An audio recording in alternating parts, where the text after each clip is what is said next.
सभी को मेरा राम राम। साथियों, आज हम बात करेंगे वेदों और पुराणों के विषय में। चूंकि हम सबको इसके विषय में मालूम होना चाहिए। जैसा कि आप सभी जानते हैं कि मुझे श्री रामचरितमानस पढ़ने का शौक है। मैं अध्ययन करती हूँ, आप लोगों को भी सुना देती हूँ वीडियो अपलोड करके। श्री रामचरितमानस में ये सब बातें दी गई हैं। मुझे लगता है कि प्रत्येक बात से, प्रत्येक विषय से आपको अवगत होना चाहिए, हर बात आपको पता होनी चाहिए।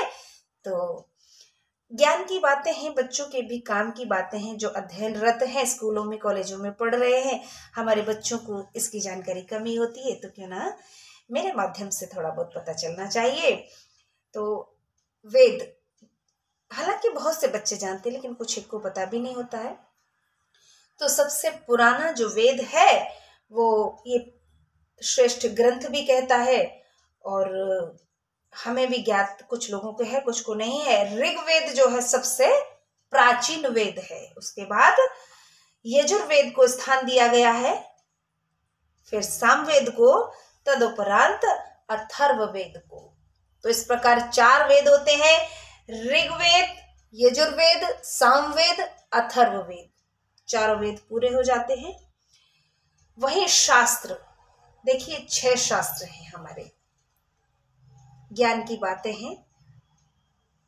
निवेदन रहेगा मेरा माता पिताओं से, वैसे मैं चाहती तो निवेदन ना करती, लेकिन करूंगी मैं अवश्य ही, क्योंकि हमारे बच्चों को ये सब बातें मालूम होनी चाहिए। 6 शास्त्र कौन कौन से हैं? 4 वेद बच्चों को याद होने चाहिए, 6 शास्त्र हमारे याद होने चाहिए। ये शास्त्र हैं, इस पुस्तक में दिए गए हैं, इसलिए मुझे लगता है कि मेरी जिम्मेदारी है कि मैं आपको इससे अवगत कराऊं।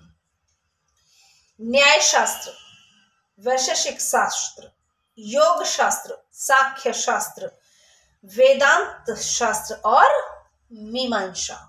इस प्रकार 6 शास्त्रों का वर्णन किया गया है। उनका अध्ययन करना तो गूढ़ विषय है, तो अलग विषय है वो। अब हम बात कर लेते हैं पुराणों की। 18 पुराणों का वर्णन किया गया है। कौन कौन से हैं वो 18 पुराण, आइए जान लेते हैं।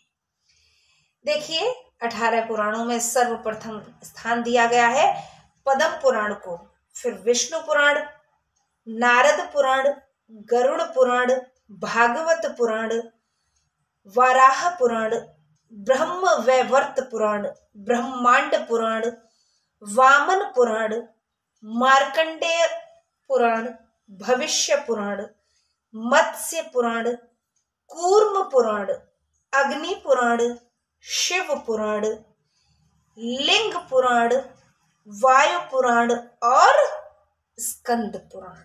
इस प्रकार 18 पुराणों का वर्णन किया गया है। हमारे वेदों की जानकारी, हमारे पुराणों की और शास्त्रों की जानकारी हमारे बच्चों को और हमको अवश्य होनी चाहिए। ये भी एक ज्ञान का विषय है, दैनिक जीवन में काम आने वाली चीजें हैं। इन्हीं से सृष्टि चलती है, इन्हीं में सृष्टि रची बसी है।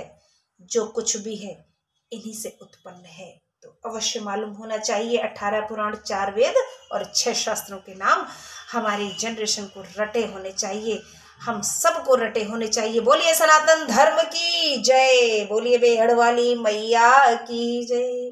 जय सिया राम।